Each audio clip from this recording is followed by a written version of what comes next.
Olá, muito bom dia para você nessa manhã de quarta-feira. Seja bem-vindo ao Bom Dia Senar Mato Grosso desta semana. Hoje nosso foco é suinocultura, mais precisamente inseminação artificial. Quem vai trazer aqui todas as informações é o Anderson de Luna, zootecnista, doutor em nutrição e produção de não ruminantes, instrutor credenciado do Senar Mato Grosso. Já esteve conosco aqui várias outras vezes, sempre trazendo muita informação rica em detalhes, e hoje também não é diferente, Anderson. Bom dia, seja bem-vindo. Bom dia, Patrone, bom dia, pessoal de casa. É sempre uma satisfação imensa estar aqui contribuindo com a formação tecnológica de vocês. Então, como já mencionado, a gente vai falar sobre inseminação artificial, que é algo muito importante, em especial na produção industrial de suínos. Então, para a gente começar a falar sobre esse conceito, é importante a gente definir, em síntese, a inseminação artificial. Ela é a técnica, ou seja, a deposição mecânica do sêmen, no órgão reprodutor da fêmea. E esse processo é todo manual, é importante que aqui exige uma técnica, e é muito importante que a gente considerar dois fatores importantíssimos na realização dessa técnica. Como a gente promove, Patrone, manualmente o encontro do gameta masculino, que é o sêmen, com o encontro do gameta feminino, que é o óvulo, é importante que a gente pense na qualidade desses dois gametas. Então, ou seja, esse espermatozoide, ele tem que ser de boa qualidade, oriundos de reprodutores bem tratados, e assim também as fêmeas. É importante a gente levar em consideração toda a fisiologia reprodutiva para que assim a gente consiga maximizar o uso dessa técnica. Perfeito, agora vamos lá. Quais são os pontos principais para garantir que essa técnica seja feita com sucesso na atividade? Certo, obrigado pela pergunta. Então assim, aqui é importante a gente definir a qualidade desses gametas. Tanto para o cachaço, que é o macho, quanto para a fêmea, a nutrição aqui assume um papel muito importante, que é a qualidade desses gametas. A gente vai falar mais sobre isso ainda um pouquinho mais para frente, mas é a nutrição que vai garantir a qualidade desses gametas. Então, uma porca bem nutrida, ela consegue ter uma alta atividade folicular, consequentemente produzindo um alto número e óvulos, folículos de qualidade, assim como o macho também. Ele vai conseguir ter uma produção tanto em volume quanto em qualidade, que é o que se deseja. E aqui é importante a gente definir também por que a gente vai realizar a inseminação artificial. Primeiramente, porque a inseminação artificial hoje é uma ferramenta que ela garante o melhoramento genético dos animais. Isso está associado por quê? Quando a gente realiza a inseminação artificial, normalmente a gente lança mão de aquisição de um material genético de alta performance, alto valor biológico. São animais que têm um bom pedigree. Normalmente, esses animais, a gente busca as características que a gente deseja, como, por exemplo, velocidade de crescimento, alta deposição de massa magra em relação à gordura. E esses animais também, a gente consegue uma alta rentabilidade, porque muitas vezes esses animais, eles possuem uma velocidade de crescimento e, consequentemente, eles conseguem também aproveitar melhor o alimento, possuindo assim animais com alta performance e baixa conversão alimentar.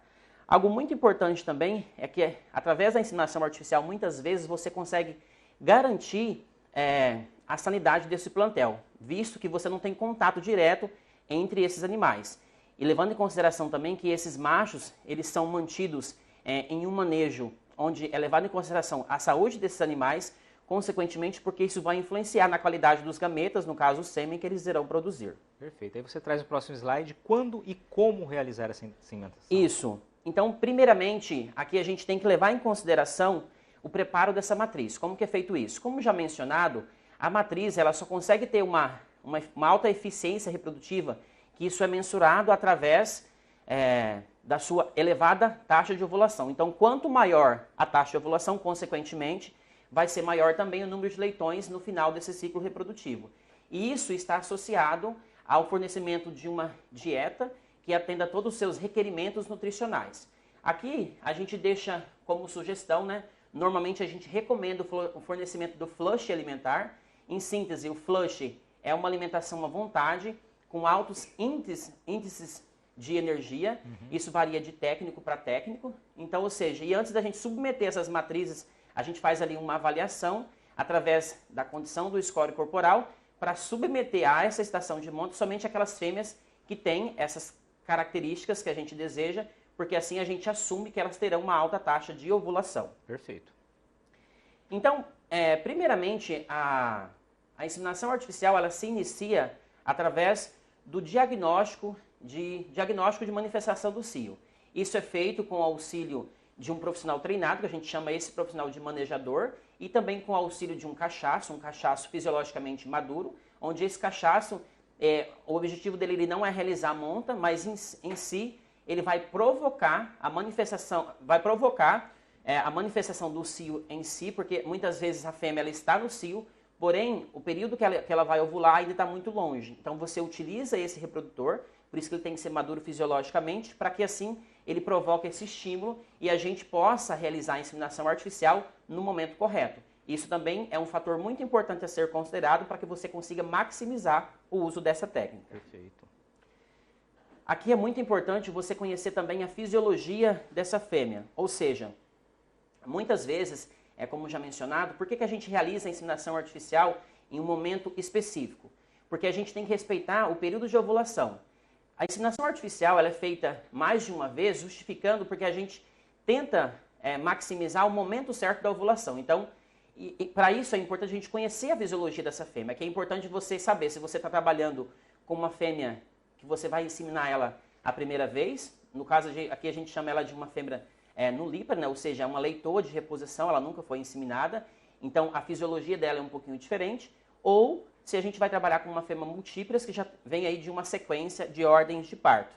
Então, normalmente a gente realiza esse processo de detecção do cio dessas matrizes normalmente 2 vezes ao dia, porque testando positivo para esse reflexo que a gente vai conhecer daqui a pouquinho, testando positivo para essa manifestação do cio com a presença do macho do manejador, a gente, depende do protocolo que a gente for adotar, a gente já pode começar a realizar a inseminação artificial. Sempre levando em consideração que a gente tenta associar o período da inseminação artificial com o período que essa fêmea vai ovular, porque nesse momento é importante que tenha ali no seu trato reprodutivo espermatozoides tanto em quantidade quanto em qualidade para que ocorra a ovulação no momento certo e você consiga pegar o momento exato e vai ocorrer essa ovulação. Perfeito.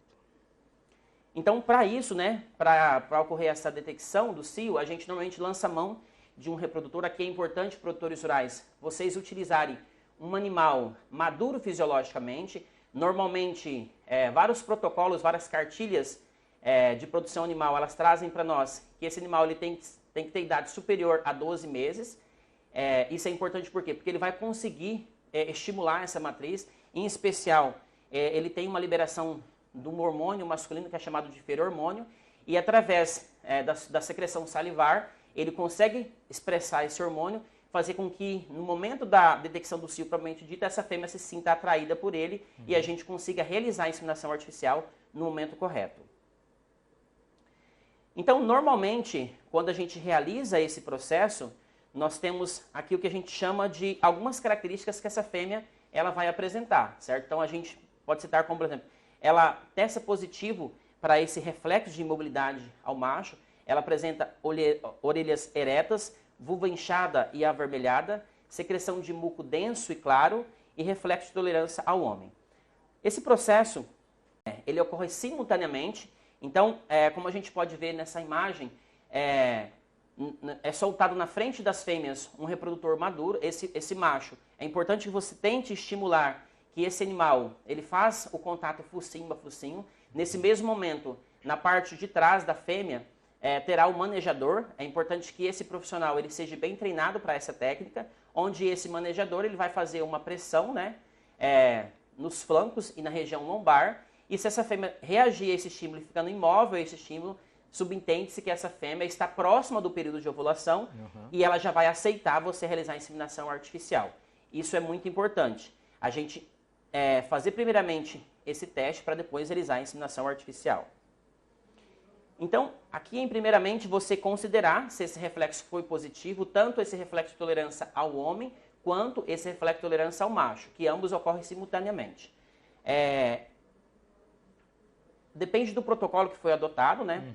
Tem profissionais que adotam protocolos que a fêmea dando positivo a esse reflexo, a inseminação artificial, ela é realizada imediatamente após testando positivo para esse reflexo, ou essa inseminação artificial vai começar a partir de 12 horas. Então, isso vai depender muito do protocolo que será adotado por cada profissional. E é importante também os produtores rurais se atentarem a isso e seguir um protocolo. Não existe um protocolo melhor que o outro.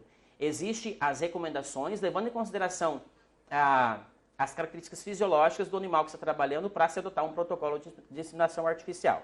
Mas, normalmente, realiza-se esse reflexo em um período, essa fêmea vai ser inseminada no outro período e as inseminações artificiais elas vão acontecer simultaneamente ao período que começou. Ou seja, se ela começou a ser inseminada no período da manhã, ela vai ser inseminada no período da manhã, no período da tarde e a última inseminação artificial no período da manhã do outro dia. Então ela vai passar por 3 inseminações artificiais consecutivas com um intervalo de 12 horas cada um. Esse é um modelo de protocolo que pode ser seguido. O Anderson, excelente primeiro bloco aqui, trazendo uma aula mesmo sobre o tema. Muito importante contar sempre com a presença do Anderson aqui, conhece demais do assunto e vem dividir esse conhecimento com a gente. Vamos para um breve intervalo, Anderson? Daqui a pouquinho a gente volta ao Bom Dia, Senar Mato Grosso, hoje falando sobre inseminação artificial em suínos. Muito interessante o tema, com riquíssimos detalhes aqui trazidos pelo Anderson. Continue com a gente já volta.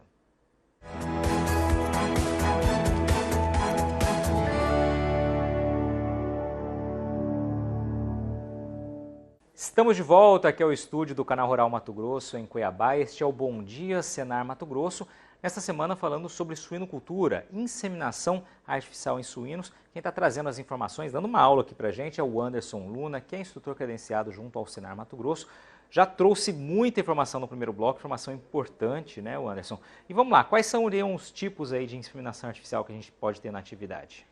Então, como a gente falou anteriormente, aqui é importante você levar em consideração a fisiologia dessa fêmea, certo? Baseado na fisiologia, a gente pode adotar 2 tipos de inseminação artificial. Nós temos aqui no primeiro momento, que é a mais utilizada tradicionalmente, que é a inseminação artificial na região cervical. Então, ou seja, você lança mão apenas da dose, que já vem processada da CIA, né, que são as centrais de inseminação artificial, e apenas você usa uma pipeta para esse procedimento. Normalmente, a inseminação artificial cervical, ela é recomendada no Libras, né, leitoas de primeira inseminação artificial. Para fêmeas múltiplas, que já vem de uma ordem de aparição, você pode adotar tanto a inseminação artificial tradicional, que é essa cervical, mas muitos produtores, na tentativa de maximizar a eficiência da inseminação artificial, assim como também reduzir o volume de dose, o volume de sêmen que é utilizado para esse procedimento, a gente pode realizar também a inseminação artificial pós-cervical, que também apresenta resultados excelentes comparando uma com a outra. Então, a gente vai conhecer agora como que funciona a diferença de uma da outra. Vamos lá. Então, primeiramente, como a gente já mencionou, é importante você testar essa matriz e dando positivo, depende do protocolo que você for utilizar. Se você for considerar o protocolo com a hora 0, então você vai identificar essa matriz e daí 12 horas você inicia esse processo de inseminação artificial. O que seria isso na prática? Então, a matriz ela deu positivo para o reflector herança ao homem e ao macho, então você vai identificar ela e ali vai começar a contar a hora 0. Daí 12 horas você inicia o processo de inseminação artificial. Normalmente os protocolos fornecidos pelo Ministério da Agricultura, a gente realiza até 3 inseminações artificiais. Isso também pode ocorrer variação de acordo com cada profissional, certo? Então a gente começa a inseminar a partir de 12 horas, depois 24 horas e a última com 36 horas. São 3 inseminações artificiais, respeitando aquele limite. Se você começou no período da manhã, você vai terminar no período da manhã do outro dia, sendo 3 consecutivas, certo? E sempre você levar em consideração esse reflexo de tolerância para você evitar aqui o período que a gente chama de período refratário. Muitas vezes, esse período refratário é que essa fêmea, ela está no cio, só que ela não aceita a monta, ela não aceita a inseminação artificial. Por que a gente faz esse reflexo? Porque subentende-se que naquele momento que ela aceita o macho, o período de ovulação está muito próximo. Então, se você deixar passar esse período, ela vai entrar nesse período refratário e, consequentemente, você pode perder o ciclo dessa fêmea, que ele só vai se repetir, em teoria, daí 21 dias novamente. E isso num sistema de produção que é contínuo, muitas vezes é muito tempo. Então, você pode descartar uma matriz com ótimos índices reprodutivos por ausência de manifestação de cio, né, naquele momento. Perfeito. Então, aqui é importante também a gente conhecer os materiais que a gente vai utilizar. Então, no caso aqui, a gente utiliza, né, a pipeta, o sêmen, e esse profissional tem que ser um profissional capacitado. Aqui é importante a gente frisar um pouquinho em relação ao sêmen. Então, o sêmen ele tem que ser oriundo de um reprodutor maduro fisiologicamente. É importante também que essa CIA, né, que são as centrais de inseminação artificial, realizam todos os procedimentos adequados. Normalmente, esse sêmen ele chega prontinho, né, nos setores de reprodução, então as doses já vêm embaladas. Normalmente, na inseminação artificial cervical, a gente trabalha com volume artificial pós-cervical, certo? A diferença ali é uma questão de estrutura. Na inseminação artificial cervical, nós vamos introduzir essa pipeta até a região da cervix, onde ali vai ser depositado a dose, né? E na região pós-cervical a gente também vai introduzir a pipeta, só que por dentro da pipeta a gente vai introduzir um catéter, onde esse catéter, ele é um pouco maior e mais fino também, ele vai atingir a região até o corpo do útero e ali vai ser depositado a dose do sêmen. É importante frisar também que geralmente na inseminação artificial cervical a gente trabalha com uma dose em média de 90 ml e na região, na inseminação artificial pós-cervical a gente trabalha com a metade desse volume. Perfeito. Então aqui também, além desse reflexo de tolerância ao macho e ao homem, essa fêmea também, ela apresenta algumas características, como já mencionado, certo? A vulva, ela tende a dilatar para facilitar, nesse caso, a introdução desse catéter, certo? É importante você seguir à risca o protocolo em relação à higiene desse processo. Então, primeiramente, a gente realiza ali uma limpeza seco da vulva. Esse procedimento, ele tem como objetivo evitar toda e qualquer introdução de qualquer tipo de sujidades que possa provocar algum tipo de infecção no órgão reprodutor dessa fêmea. Então isso é importante. A gente vai, geralmente a gente utiliza ali lubrificante também para facilitar a introdução dessa pipeta, lembrando que independente do tipo de inseminação artificial que esse produtor for adotar, a pipeta ela vai ser utilizada, porque o catéter você coloca por dentro da pipeta, então é importante você utilizar esse lubrificante. Nunca é recomendado utilizar lubrificante que contenha qualquer tipo de espermicida, porque isso pode ser letal para o sêmen. Algo muito importante também na introdução dessa pipeta, geralmente você introduz a pipeta na região dorso cranial, então você vai introduzir a pipeta para cima e para frente, porque se você fazer um processo para cima e para baixo, essa pipeta ela pode atingir a bexiga da matriz, então isso não é ideal. Então sempre levar em consideração também essa técnica. E para finalizar, é muito importante aqui você levar em consideração o mecanismo como um todo. Sempre você utilizar fêmeas que possuem boas capacidades reprodutivas. Aqui a alimentação ela assume uma grande importância porque fêmeas com baixo score corporal, elas tendem a ter baixa taxa de evolução. Então, consequentemente, uma fêmea que cicla pouco, no final, no final desse processo, se ela tiver pré-ex positiva, consequentemente você vai ter um baixo número de leitão. Então, é importante você estabelecer criteriosamente a alimentação. É importante também você levar em consideração quando as fêmeas já multíparas que saem da fase de lactação e entram novamente na estação de monta, que é a fase de reprodução, é importante que você forneça assim esse flanche em abundância, levar em consideração os requerimentos nutricionais, para que você consiga que essas matrizes tenham uma máxima eficiência reprodutiva. Em relação aos reprodutores também, é importante você estabelecer que você forneça uma alimentação adequada e que esse manejo seja feito adequadamente. Aqui a gente tem duas situações um pouquinho diferentes. Para a fêmea, a gente já recomenda que essa alimentação ela seja tanto em quantidade, eu falo em requerimentos nutricionais, quanto em qualidade. Essa alimentação ela pode ser em abundância. No caso do macho, não é um pouquinho diferente, porque esse macho ele tem que manter a sua boa condição corporal, o seu estado físico, ele não pode ter deposição de gordura, porque isso vai influenciar nesses índices reprodutivos e, consequentemente, também na sua capacidade de locomoção, de saltar no manequim para realizar a coleta de sêmen. Então é importante você levar em consideração o seu requerimento nutricional e fracionar essa dieta, reduzir essa dieta em relação à quantidade, para que você consiga expressar ao máximo o seu potencial genético. Anderson, excelente abordagem, né? Muito rica em detalhes, como eu mencionei anteriormente. Vamos lá, para quem quer mais informações, qual o papel do Senar nesse assunto? Isso, e é importante também saber que hoje no Senar nós temos 2 cursos específicos que tratam da inseminação artificial como sim. Nós temos um curso chamado de suinocultura e nós temos também um curso mais voltado a esse processo, que é o PNDS, né? O Projeto Nacional de Desenvolvimento da Suinocultura.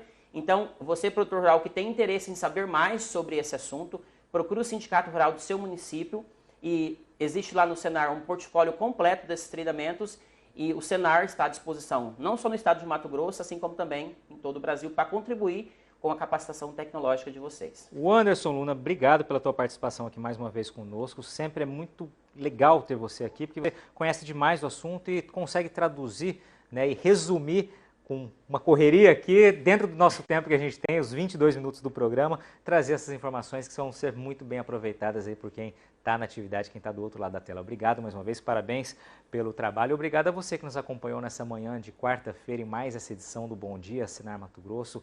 Um excelente dia e até o nosso próximo encontro.